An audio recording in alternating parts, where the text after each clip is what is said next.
نحمده ونستعينه ونستغفره ونعوذ بالله من شرور أنفسنا ومن سيئات أعمالنا من يهد الله فلا مضل له ومن يضلل فلا هادي له ونشهد أن لا إله إلا الله وحده لا شريك له ونشهد أن سيدنا وسندنا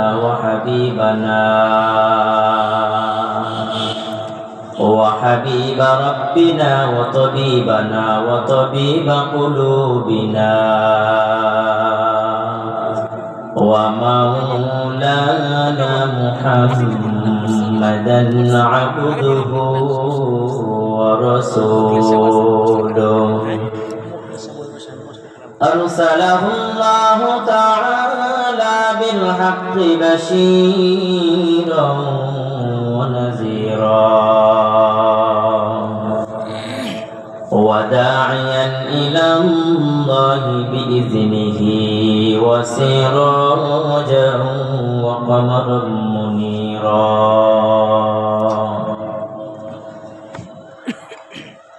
أما بعد فقد قال الله تعالى في كلامه المجيد وفي فرقان الحميد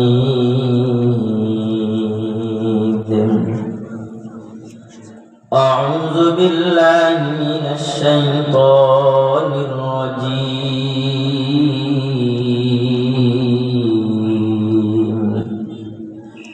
بسم الله الرحمن الرحيم إن الله وملائكته يصلون على النبي يا أيها الذين آمنوا صلوا عليه وسلموا تسليما شكر درود إبراهيم قولي اللهم صل على محمد وعلى آل محمد كما صليت على إبراهيم وعلى آل إبراهيم إنك حميد مجيد اللهم بارك على محمد وعلى آل محمد كما باركت على إبراهيم وعلى آل إبراهيم إنك حميد مجيد الحمد لله সমস্ত প্রশংসা মহান আল্লাহ পাকের জন্য যে মহান আল্লাহ সুবহানাহু ওয়া তাআলা আমাদেরকে দুনিয়ার হাজারো ঝামেলা থেকে মুক্ত করে ফারেক করে ভালোবেসে মুহব্বত করে মাগরিবের নামাজ জামাতের সাথে আদায় করে আজকে মাজিনা মৌজা আহমদিয়া ফাজিল মাদ্রাসা বাইতুল মামুন ইতিমখানা ও মুহাম্মদিয়া হাফিজিয়া মাদ্রাসার উদ্যোগে হাফেজ ছাত্রদের পাগড়ি প্রদান এবং হিফজখানা ও এতিমখানার বহুতল ভবন নির্মাণের লক্ষ্যে 2 দিন ব্যাপী ওয়াজ ও দোয়ার মাহফিলে আসতে পেরেছি। কিছু কথা বলার এবং শুনবার মতো তৌফিক দান করেছেন, এজন্য দিল উজাড় করে মহান রবকে খুশি করার জন্য সকলে জোরে সোরে বলি আলহামদুলিল্লাহ। সাথে সাথে লক্ষ কোটি সালাম আর দরুদ পেশ করছি দো জাহানের সরদার আখির নবী শ্রেষ্ঠ নবী হযরত মুহাম্মদ মুস্তাফা সাল্লাল্লাহু আলাইহি ওয়াসাল্লামের প্রতি সকলে জোরে সরে বলি সাল্লাল্লাহু আলাইহি ওয়াসাল্লাম। মুহতারাম হাজিরিন, অল্প সময়ে দু চারটা কথা বলবো। কি বিষয়ে কথা বলবো সেই বিষয়গুলো আগে বলে নেই। আমরা ইনশাআল্লাহ আজকে চারটা বিষয়ের উপরে অল্প সময়ের মধ্যে কথা বলবো। এক নাম্বার বিষয়টা হলো চার শ্রেণীর মানুষ। ভালো করে বুঝবেন, চার শ্রেণীর মানুষ আমরা প্রত্যেকেই হাঁটি। আমাদের উদ্দেশ্য, আমাদের মাকসাদ জান্নাতের দিকে। মাকসাদ, উদ্দেশ্য, হাঁটা সবকিছুই আমাদের জান্নাতের দিকে, কিন্তু আমরা ভুলক্রমে চলে যাই জাহান্নামের দিকে। এরকম চার শ্রেণীর মানুষের ব্যাপারে হাদিসে পাকে নবী করিম সাল্লাল্লাহু আলাইহি ওয়াসাল্লাম ফরমান, তারা হাঁটতেছে জান্নাতের দিকে, জান্নাতের উদ্দেশ্যে, কিন্তু ভুলক্রমে তারা জাহান্নামের দিকে চলে যাচ্ছে। এই ভুলগুলা কি? এক নাম্বার হলো নবী করিম সাল্লাল্লাহু আলাইহি ওয়াসাল্লাম মানুষের সামনে যখন আমাদের হাবিব সাল্লাল্লাহু আলাইহি ওয়াসাল্লামের নাম উচ্চারণ করে, ওই ব্যক্তি কৃপণতা করে, সাল্লাল্লাহু আলাইহি ওয়াসাল্লাম দুরূদ পাঠ করে না, রাসূল বলে ওই ব্যক্তিটা জান্নাতের দিকে হাঁটে, কেমন জানি সে জাহান্নামের দিকে চলে যাচ্ছে, বলেন নাউজুবিল্লাহ। দ্বিতীয় নাম্বার হলো, আমরা তো মনে করি মসজিদের শুক্রবারে জুতা চুরি করে, ছাগল চুরি করে, এটাই মনে হয় সবচেয়ে বড় চুর। না, এর চাইতেও আরো বড় চুর আছে। এটা হলো দ্বিতীয় নাম্বার। তৃতীয় নাম্বার হলো ওই সমস্ত ব্যক্তি যাদের এখানে বিড়াল নাই, কুকুর নয়, শয়তানে প্রস্রাব করে, বলেন নাউজুবিল্লাহ।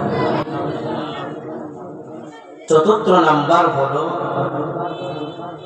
ওই সমস্ত নারী যাদের দিকে আল্লাহ পাক রব্বুল আলামিন এই দুনিয়াতেও তাকান না, কাল কিয়ামতের দিন হাসরের ময়দানেও তাদের দিকে তাকাবেন না, বলেন নাউজুবিল্লাহ। এই চারটা বিষয়ে কথা বলবো। এক নম্বরে বিষয় হলো মানুষ আমরা সবাই জান্নাতের দিকে হাঁটি, নামাজ পড়ি, রোজা রাখি, আল্লাহ তাআলার হুকুম মানি, আমরা সবাই আশাবাদী, সবাই আমরা আমাদের দিলের তামান্না আমরা সবাই জান্নাতে যাব। কিন্তু কোন পথ আমলের কারণে, কোন কাজটা না করার কারণে মানুষ জান্নাতের দিকে হাঁটে কিন্তু সে জাহান্নামে চলে যাবে। আল্লাহ রাসূল সাল্লাল্লাহু আলাইহি ওয়াসাল্লাম বলেন, যারা আমার প্রতি দুরূদ পড়লো, আমি হাবিব সাল্লাল্লাহু আলাইহি ওয়াসাল্লামের তরিকা অনুযায়ী চললো, আমি হাবিব সাল্লাল্লাহু আলাইহি ওয়াসাল্লামের সুন্নাহ অনুযায়ী সে তার জীবনটা পরিচালনা করলো, কাল কিয়ামতের দিন হাসরের ময়দানে আমি নবীর সাথে জান্নাতে যাবে, বলেন সুবহানাল্লাহ। আল্লাহ রাসূল সাল্লাল্লাহু আলাইহি ওয়াসাল্লাম যখন এই কথা বললেন, যারা আমি রাসূলের সুন্নাত মানবে, রাসূলের সুন্নাহ অনুযায়ী জীবন পরিচালনা করবে, পদে পদে কদমে কদমে আমি রাসূলের সুন্নাত দিয়ে তার শরীরটাকে সাজাবে, তার জীবনটাকে সাজাবে, আল্লাহ রাসূল সাল্লাল্লাহু আলাইহি ওয়াসাল্লাম তার ব্যাপারে বলেছেন সে জান্নাতি, বলেন সুবহানাল্লাহ। জিবরাইল আমিন চলে আসলেন, ইয়া রাসূলুল্লাহ, ইয়া হাবিবাল্লাহ, আপনি তো তাদের জন্য দোয়া করলেন যারা আপনি রাসূলের প্রতি দুরূদ পাঠ করে তারা জান্নাতি, শুধু কি আপনি তাদের জন্য দোয়া করেন আমি জিবরাইলের পক্ষ থেকে তাদের জন্য কি পুরস্কার রয়েছে বলবো? আমি জিবরাইলের পক্ষ থেকে ওই সমস্ত বান্দা-বান্দীদের প্রতি কি পরিমাণ দরদ, তাদের জন্য কি পরিমাণ পুরস্কার রয়েছে।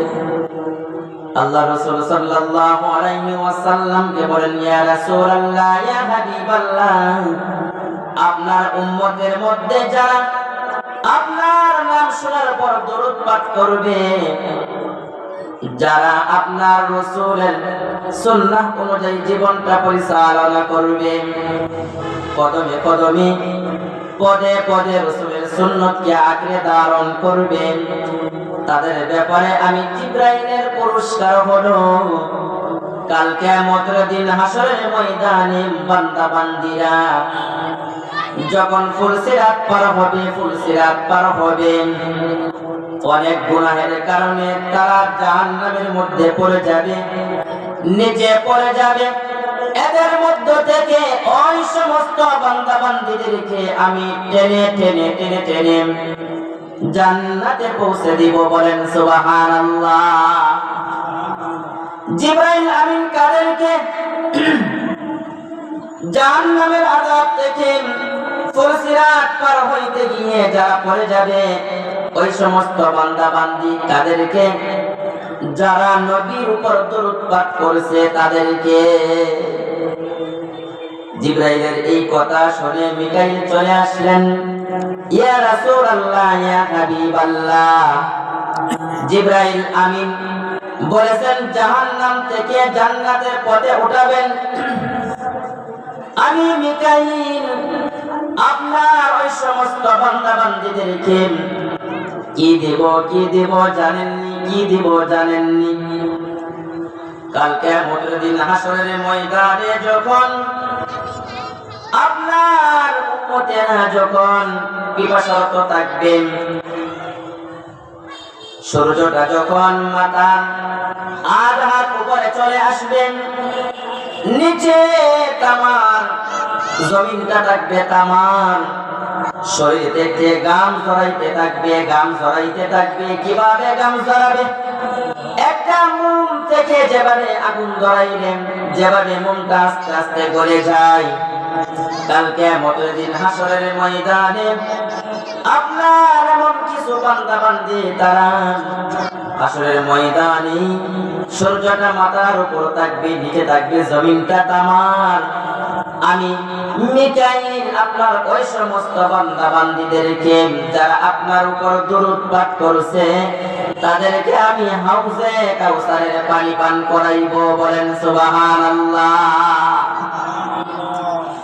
মিকাইলের এই কথা শুনেন ইসরাফিল চলে আসছেন, ইয়া রাসূলুল্লাহ, ইয়া হাবিবাল্লাহ, আপনি রাসূলের প্রতি যারা দরুদ পাঠ করবেন, যারা আপনি রাসূলকে ভালোবাসবেন, শরীরটার মধ্যে রাসূলের সুন্নাত দিয়ে সাজাবেন, জীবনটা রাসূলের সুন্নাত অনুযায়ী পার করবে, আমি ইসরাফিল তাদেরকেও একটা পুরস্কার দিব। বলেন সুবহানাল্লাহ।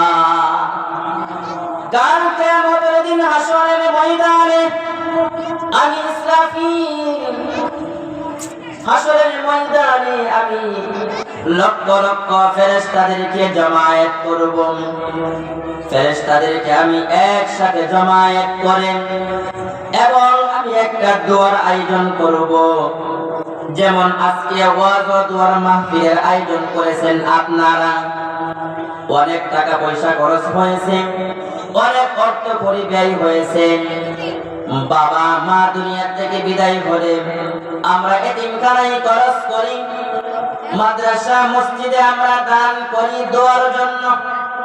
কাল কিয়ামতের দিন হাসরের ময়দানে যদি আপনি আমার জন্য দোয়ার ব্যবস্থা করতে চান, আমার জন্য দোয়া হোক, আপনার জন্য দোয়া হোক, কাজ করতে হবে একটা রাসূলের প্রতি দুরূদ।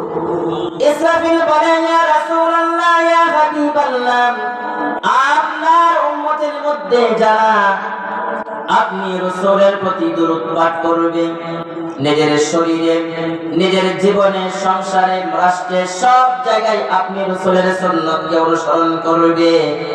কাল কিয়ামতের দিন হাসরের ময়দানে আমি লক্ষ লক্ষ ফেরেশতাদেরকে জামায়াত করে ওই সমস্ত উম্মতের জন্য আমি দোয়ার আয়োজন করব। বলেন সুবহানাল্লাহ। দোয়ার আয়োজন করব। আজরাইল চলে আসছে, ইয়া রাসূলুল্লাহ, ইয়া হাবিবাল্লাহ। জিবরাইল আমিন যারা জাহান্নামী তাদেরকে উঠায় জান্নাত দিবেন। মিকাইল হাউজে কাউসারের পানি পান করাইবে। ইসরাফিল দোয়ার আয়োজন করবে। কাদের ব্যাপারে? যারা রাসূলের প্রতি দরুদ পাঠ করবে তাদের জন্য দোয়ার আয়োজন করবেন।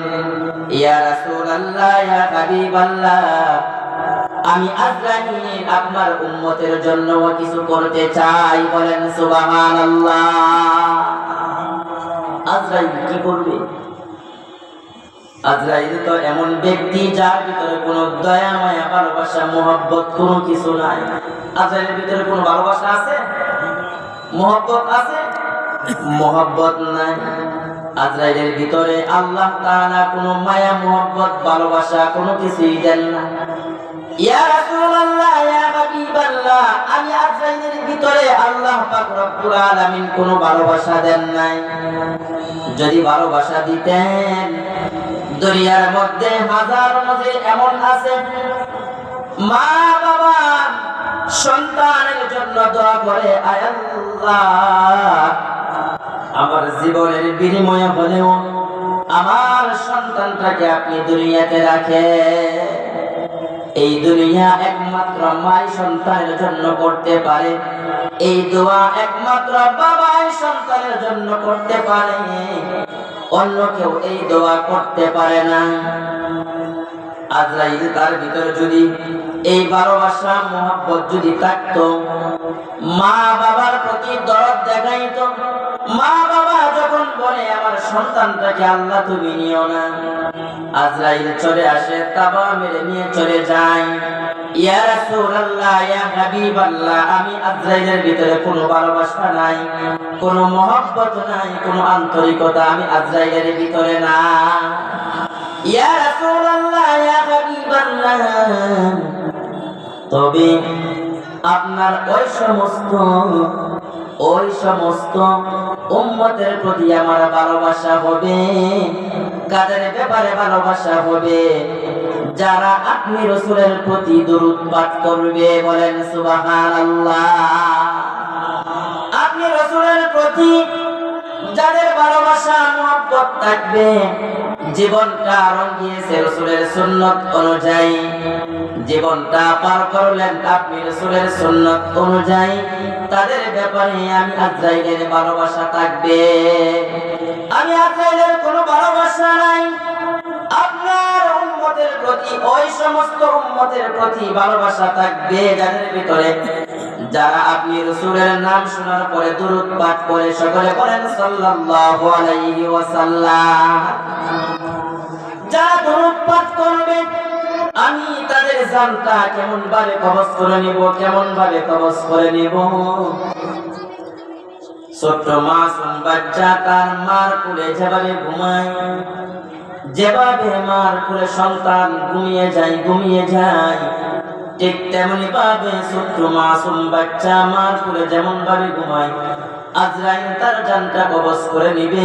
বান্দা বান্দি টেরও পাবে না। বলেন সুবহানাল্লাহ। বান্দা বান্দি কোনো টেরও পাবে না। চারটা কথা বললাম, কি চারটার একটা বলছি, একটার চারটা গুণ। এই চার শ্রেণীর মানুষ হাঁটতেছে জান্নাতের দিকে, কিন্তু চলে যাচ্ছে জাহান্নামের দিকে। বলেন নাউজুবিল্লাহ। এর মধ্যে এক নাম্বার হলো ওই সমস্ত মানুষ যারা রাসূলের নাম শোনার পরে দরুদ পাঠ করে না। দরুদ পাঠ করবো তো, রাসূল সাল্লাল্লাহু আলাইহি ওয়াসাল্লামের নাম শুনলে দরুদ পাঠ করবো না? আল্লাহ রাসূল সাল্লাল্লাহু আলাইহি ওয়াসাল্লাম বলেন, তোমরা কোন সময় দরুদ পাঠ করবে? পাঁচ ওয়াক্ত নামাজের পর, পাঁচ ওয়াক্ত নামাজের জন্য যখন মুয়াজ্জিন সাহেব আযান দেয়, আযানের পরে আমি রাসূলের উপর তোমরা দুরূদ পাঠ করবে, এরপরে তোমরা আযানের দোয়া পাঠ করবে। শুক্রবার দিন, জুমাবার দিন বেশি বেশি রাসূলুল্লাহ সাল্লাল্লাহু আলাইহি ওয়াসাল্লামের উপর দরুদ পাঠ করতে হবে, রাসূলের প্রতি বেশি বেশি দরুদ পাঠ করতে হবে। 4 নম্বরের একটা বলছি, মানুষ হাতে জান্নাতের দিকে চলে যায় জাহান্নামের দিকে, তারা কারা? ওই সমস্ত বান্দা বান্দি যারা রাসূলের নাম শোনার পরে দরুদ পাঠ করে। দ্বিতীয় নাম্বার বলছিলাম, আমরা মনে করি জুতা চোর সেই নিকৃষ্ট চোর, ছাগল চোর সেই হয়তো সবচেয়ে বড় চোর। না, হাদিসে পাকে নবী করিম সাল্লাল্লাহু আলাইহি ওয়াসাল্লাম বলেন, ছাগল চোর, জুতা চোর সেই সবচেয়ে বড় চোর না। সবচেয়ে বড় চোর কে? সে হলো নামাজ চোর। কি চোর? নামাজ চোর। নামাজের মধ্যে আবার কিভাবে চুরি করে? নামাজের মধ্যে কিভাবে চুরি করে আমরা মসজিদে গেলে দেখতে পাই। নামাজের মধ্যে চুরি হলো, রুকু সিজদা ঠিকমতো আদায় করে না। অনেক মানুষ, আমরা অনেক সময় ইমাম সাহেব রুকুতে চলে গেছে, আমি দৌড় দিয়ে ভিতরে চলে গেলাম, ভিতরে গিয়ে তাকবীরে তাহরিমা আমার উপর ফরজ, তাকবীরে তাহরিমা না দিয়ে আমি রুকুতে চলে গেলাম। ইমাম সাহেব রুকু থেকে ওঠার আগে আগেই আমি উঠে পড়লাম, রুকুর তাসবিহ আদায় করলাম না। আবার সিজদায় গেলাম, সিজদায় 3 তাসবিহ আদায় করতে হয়। 3 তাসবিহ কেন, 1 তাসবিহ আদায় হয় নাই। আমি আবার উঠে বসলাম, আবার না বসে আবার চলে গেলাম।